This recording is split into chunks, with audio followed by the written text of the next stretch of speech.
président. Et ça a marché, voilà.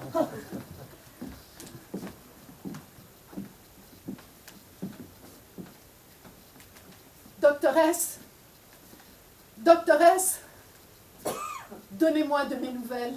Je vous en donnerai lorsque j'en aurai, Madame Martin. Pour l'instant, votre état est stationnaire. Excusez-moi.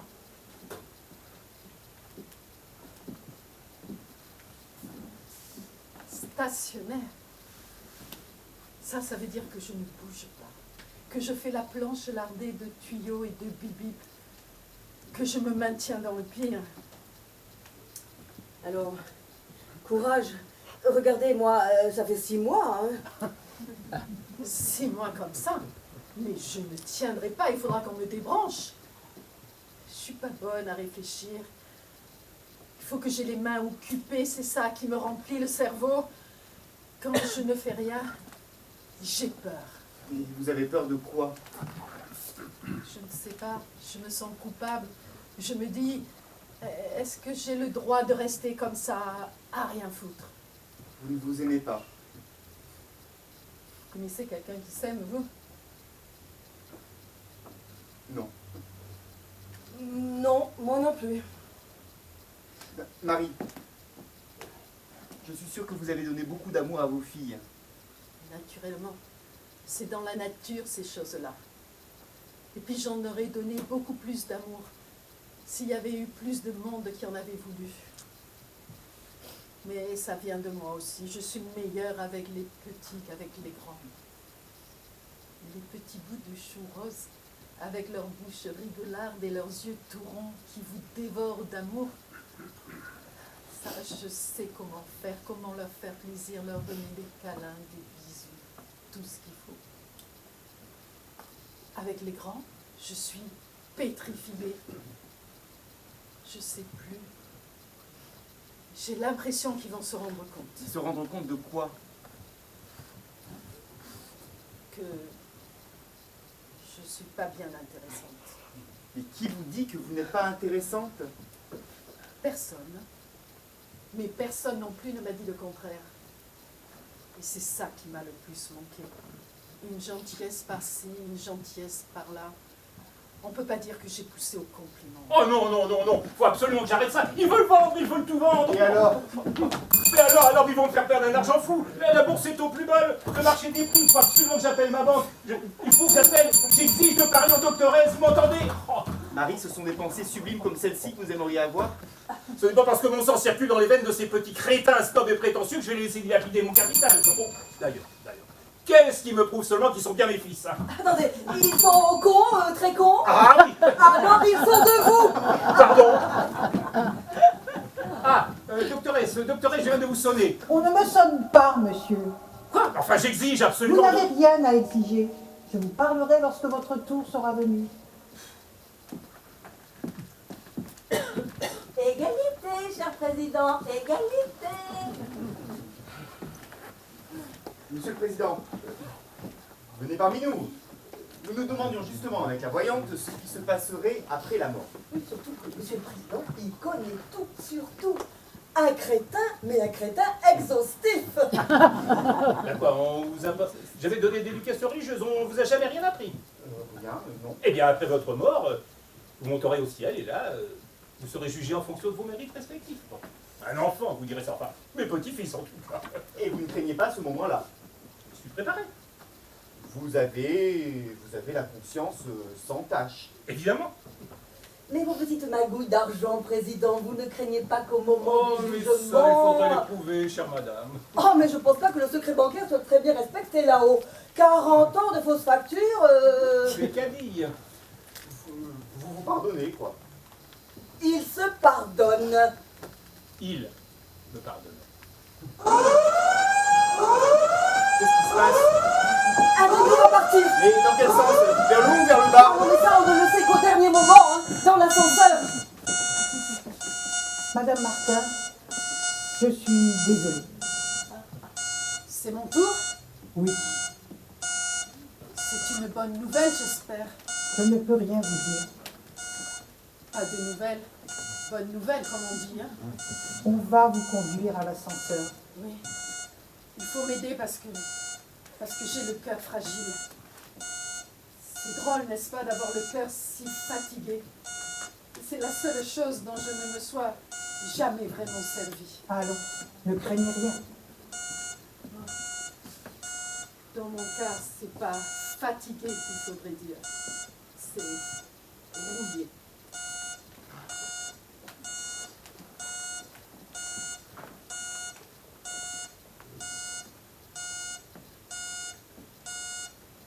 Adieu, Madame Martin. Adieu, docteur.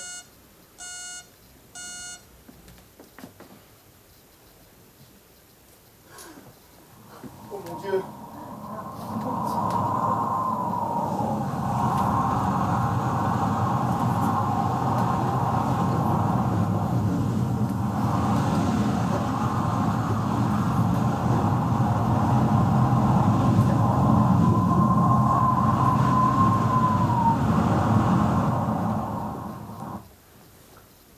Pauvre femme. Vous qui êtes là depuis longtemps, est-ce que quand la journée commence comme ça veut dire que tout le monde va partir par le haut? Non. Ah, tant mieux. C'est tout l'effet que ça vous fait, à vous. Peut-être même que si ça commence par quelqu'un qui monte, ça veut dire que le suivant descendra et ça pourrait être moi. Non mais, vous ne pensez qu'à vous. Évidemment, à qui d'autre?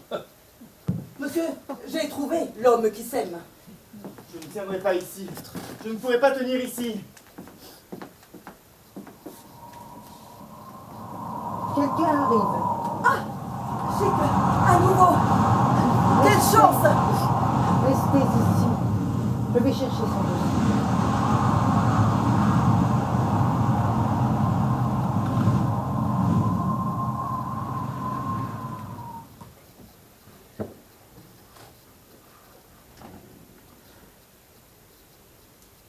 Bonjour.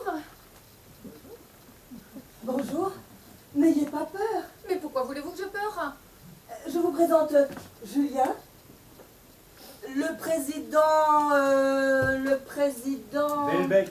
Pardon? Delbecq. Et moi-même, Madame Bonaventure, voyance en tout genre. Je suis ravie d'être ici. Et vous croyez que vous êtes malheureuse? Le seul fait de pouvoir marcher normalement sans appareil, sans crispation ni douleur suffit à me renseigner. Être débarrassé de tous ces tuyaux, ces sondes, ces cathéters, ça me donne envie de danser.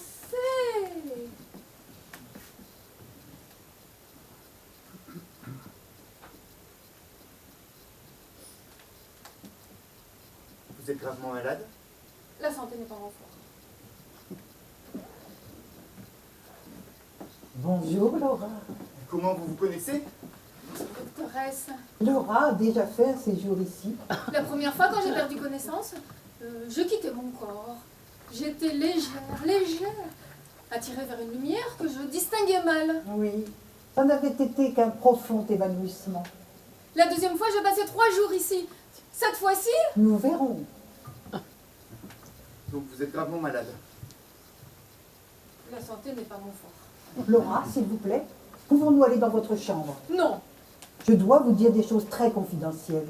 ma santé n'a rien de confidentiel. Laura, s'il vous plaît, allons dans votre chambre. Qu'avez-vous à m'apprendre? Que mon cœur ne bat presque plus? Qu'il menace de s'arrêter si je ne suis pas greffée immédiatement? Je le sais déjà. Qu'il faut que quelqu'un meure rapidement, proprement et brusquement? Je le sais aussi. Vous n'avez pas changé. Pourquoi voulez-vous que je prenne un air grave quand on parle de ma santé? Ce serait irrespirable, advienne ce qui arrivera. À tout à l'heure, ma petite Laura. Ah, docteur, est-il possible Non. que je... Égalité. Égalité, cher président. Jamais rien connu de 6 millions. Qu'est-ce que vous aimez faire dans la vie? Moi, je ne sais pas. Et vous? C'est décevant comme réponse. Je suis un homme décevant. Qu'est-ce que vous étiez en train de faire avant que j'arrive? Eh bien, on disait du mal des uns des autres, on mordait un peu pour se faire les dents. On continue. Oui, mais on vous connaît pas assez pour bien dire du mal de vous. J'ai une idée. Dites. Vous allez être choqués. Non, dites. J'aimerais que l'un de vous me fasse un peu la cour. Oh, ridicule. Vous ne voulez pas? Vous savez, à cause de ma santé, les garçons n'ont jamais été entreprenants avec moi. Mais ici, puisque rien n'est réel, rien ne dure, on pourrait faire semblant. Semblant de quoi? Moi, je fais semblant d'être normale. Regarde, je peux bouger marcher, tourner, danser. Et vous pourriez faire semblant d'avoir un flirt avec moi. Oh, s'il vous plaît, dites-vous. Non. Juste pour rire. Vraiment, non. Et vous? Faites-le, vous. J'ai la nette impression qu'elle préférerait que ce soit Ne vous. comptez pas sur Mais moi. c'est elle qui compte sur Je ne vous. veux pas. Pourquoi? Parce que vous ne savez pas? Ces mots-là, je les ai prononcés 10 000 fois. J'en suis malade d'avance. Mais pour lui faire plaisir. Quoi bon? Alors, quand il s'agit de draguer quelqu'un pour votre plaisir à vous, là, vous trouvez les mots, hein. Mais quand il s'agit de faire plaisir à quelqu'un d'autre, alors là, il n'y a plus personne, hein. Et vous, là? Vous en êtes capable? Pardon? Oh, non. Bah oui, bien sûr que j'en suis capable. Je vais vous faire un brin de cours. Un bras? Un baobab. Alors, mon enfant, est-ce que je commence par la lune, les étoiles, les fleurs, les animaux, ou je passe directement? Directement à moi. Bien. Bien.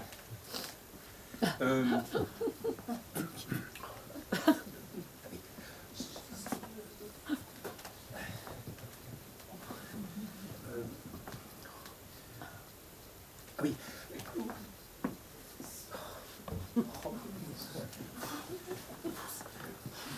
Vous l'animez bien.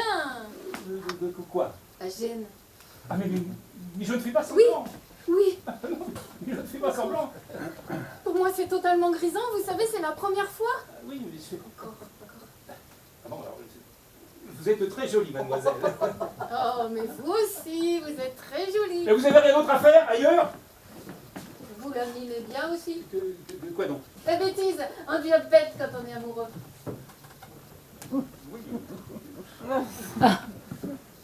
Laura, madame, monsieur, je voudrais maintenant que vous me laissiez seule avec... C'est tout à fait hors de question. Le président vient de me demander en mariage. Je suis sérieuse, Laura. Mais moi aussi. Je dois parler à Julien.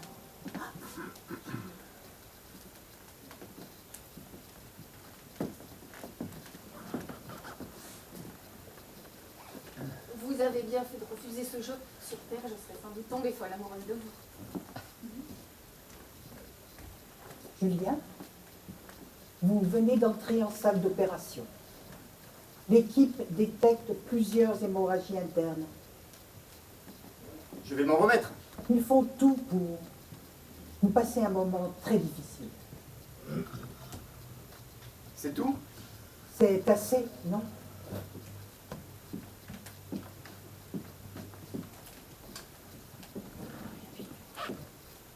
N'ayez pas peur. J'aimerais bien vous y voir, vous. Et vous m'y voyez. Excusez-moi, rien de plus commun que de se penser unique. N'ayez pas peur puisqu'on ne sait pas ce qui se passe après. Soyez confiants. Est-ce que vous avez une idée, vous, de ce qu'il y a là-haut? J'ai de l'espoir. Comment vous faites pour être aussi optimiste? Quand on ne peut pas faire autrement, je me suis habituée à mettre de l'énergie partout. Certainement parce que j'en ai pas dans mes muscles. J'aime la vie d'un amour non réciproque, mais d'un amour fou. J'aime la mort aussi. Vous devez plaire aux hommes. Non. Ça me fait peur. On n'imagine pas qu'un garçon sérieux puisse tomber amoureux de moi. Tout le monde sait que je n'en ai pas pour longtemps à vivre.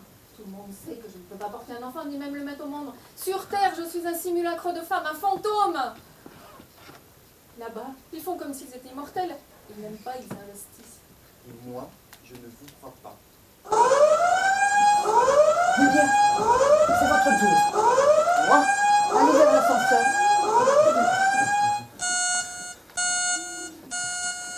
Je vais mourir. Je suis persuadé que je vais mourir. J'ai peur. J'ai peur, Laura, parlez-moi. Qu'est-ce que vous voulez que je vous dise? Parlez-moi de vous, vite, de vous, dépêchez-vous, je n'ai plus qu'une minute. Où habitez-vous? Dans une grande maison au bord de la mer avec des fenêtres larges comme l'horizon.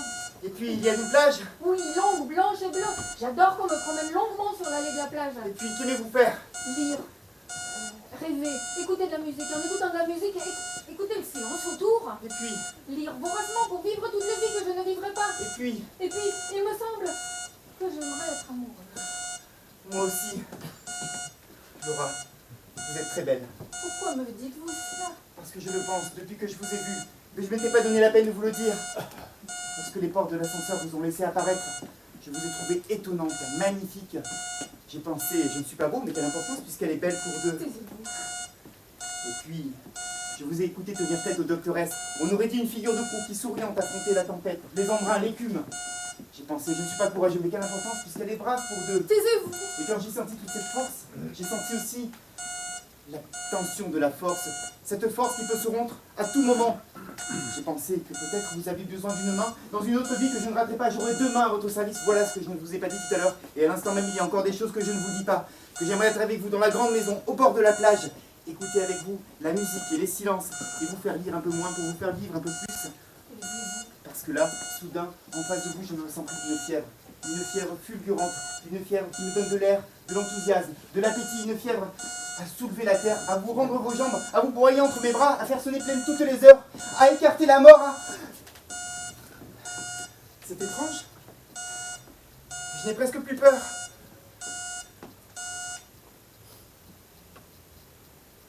C'était une fausse alerte.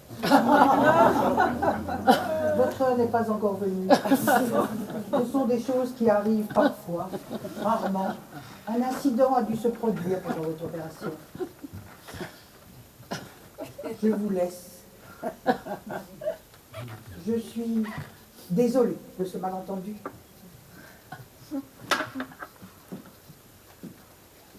Désolé. Désolé. Elle est désolée. Un malentendu. Mais c'est trop tard maintenant, c'est trop tard, je te l'ai dit, c'est trop tard. Donc, Que je t'aime. non, tu n'as rien dit. Si, si. Tu as parlé de choses concrètes, de détails, que tu voulais vivre dans une grande maison, au bord de la mer, écouter de la musique. Non. Si. Ces mots-là. Mes lèvres les ont prononcés 100 fois toutes seules. Comme un exercice qui appartient à la gymnastique du sexe. Pour la première fois, je les ai vraiment sentis passer. Ça brûle. Non, tu n'as rien dit. Je te le dis. Je te le dis. Tu n'as pas pitié, n'est-ce pas? Non, non. Pas une seconde. C'est injuste. Jusqu'ici, je n'ai jamais eu peur. Maintenant, j'ai si peur. Peur de quoi? Peur de te perdre. Oh, désolé. Décidément, depuis que tout va bien, tout le monde est désolé ici alors. Je voudrais parler à Julien. Ne me le prenez pas. Il reste ici. Plus personne n'a envie de guérir. Donc, je vais reprendre mon emploi, confidente. C'est toujours le rôle que je joue dans les histoires d'amour. Venez, Laura. Julien, je sais ce qui s'est passé. Pendant un instant, vous avez failli sortir du coma. Oui, c'est ça. Le brouillard s'est dissipé. Et Laura, Je ne peux rien dire. qu'est-ce qu'ils en savent en bas? Il faut qu'on trouve un cœur à lui greffer, c'est la dernière solution. Et il y a une chance? Chance. Chance est peut-être le mot. Il faut que quelqu'un meure pour qu'elle vive. Quelqu'un qu'on amène à l'hôpital Saint-Louis, et cela dans les heures qui viennent. Et vous ne savez pas? Je ne sais jamais qui va mourir maintenant ou demain. Mais on vous informe, non? On, Oui, Dieu, le diable ou le destin ou je ne sais quoi, et il y a bien un grand livre où tout est écrit, non? Bon, et qu'est-ce qu'il y a dans vos dossiers là? des éléments, Et alors? juste quelques éléments. Votre nature, votre histoire, mais pas vos choix. Vous arrivez au monde, chargé de données, alourdi par une hérédité, une famille, un milieu, attaché à un village, à un pays, à une langue, à une époque. Tout vous distingue. Mais une seule chose, une seule vous rend identique. Vous êtes libre, comprenez-vous? Libre d'abîmer votre corps, libre de vous ouvrir les veines, libre de ne pas guérir d'un chagrin d'amour, libre de devenir héroïque. Croyez-moi, il n'y a pas de grand livre du destin, seulement quelques indications sur une fiche, des données. Ce qu'on ne peut pas calculer, c'est votre liberté. Mais qu'est-ce que vous racontez là? Je ne vois pas très bien ce que Laura pourrait choisir. Elle est née avec un corps qui ne fonctionne Elle pas. aurait pu choisir de ne pas le supporter, de jouer les malades, de plonger dans la dépression, et puis très vite s'enfoncer dans la mort. Mais elle a choisi d'aimer la vie malgré tout, d'être joyeuse, d'être légère, d'être amoureuse de tout. Sa naissance l'avait mise dans l'ombre, elle a préféré la lumière. Toutes les personnes qui ont croisé Laura se souviennent d'elle comme d'un soleil. Et je l'aime. Je l'avais compris. C'est idiot, n'est-ce pas? D'aimer, jamais. Par contre, vous devez, par honnêteté, vous demander si vous aimez réellement Laura ou si vous n'en êtes tombé amoureux que parce que c'était impossible. Je vais la voir. Laissez-la moi quelques instants.